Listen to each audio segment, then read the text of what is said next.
We've got an incredible story today. One of the top gamblers in the world taking down 2 casinos for more than $20 million in live baccarat sessions. The casinos say he cheated. He says he was legitimately exploiting weaknesses in the game. This is the story of Phil Ivey and edge sorting. Okay, first things first. What is edge sorting? Well, depending on who you ask, it's either a legitimate strategy to try and gain an advantage at playing card games like baccarat, Or it's a way to cheat at them. We don't need to tell you which one Phil Ivey thinks it is. Do you think it's cheating? I don't think he cheated. The casinos gave him everything that he asked for, so at the end of the day, they have no one to blame but themselves. The method relies on the pattern on the back of your cards. Specifically where the pattern meets the edge of the cards. As we all know, playing cards are supposed to be totally symmetrical. That's the reason why if one card gets marked or damaged, they just use a new deck. But sometimes, even fresh cards have small imperfections or differences. If you know what you're doing, you can look out for them on specific cards and gain information. As you can see, the pattern on the edge of the cards is not completely symmetrical. On one side, you can only see part of the diamond, while on the other side, you can almost see the full diamond. Man, that is a tiny difference. I sometimes get mixed up between spades and clubs. Is that edge sorting? If you can manage to arrange the cards so that high-value cards are aligned one way and low-value cards the opposite, well, then you're staying one step ahead of the house. Which, obviously, the house does not like. It's especially useful in a game like baccarat, which is all about the value of the next card to be drawn. So how was Phil Ivey able to exploit edge sorting so efficiently? He had one big advantage going for him. That advantage was that he was Phil Ivey. His reputation meant he could go into super high roller casinos and request certain conditions to play.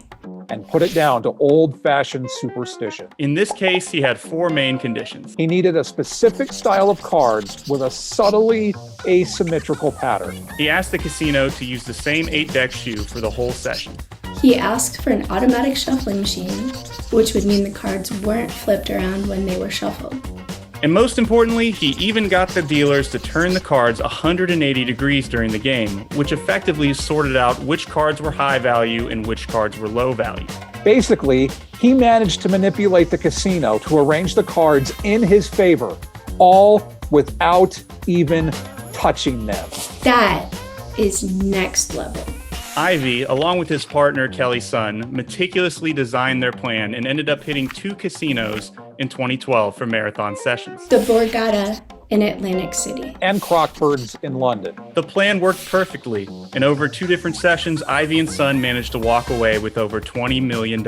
Unfortunately for them, the casinos suspected something was up. In a game like baccarat, with a house edge built in to favor the casino, people just don't routinely break the bank like that twice in a row through pure luck. Even if they're Phil Ivey. Especially if they are Phil Ivey. The edge sorting tilted the odds in Ivey and Son's favor by about 6.5%. Crockford's refused to pay out the winning. The Borgata initially paid out, but then sued Ivey to try and get their money back. And so began a long legal battle between Ivey and both casinos. And initially, at least, it didn't go well for Ivey.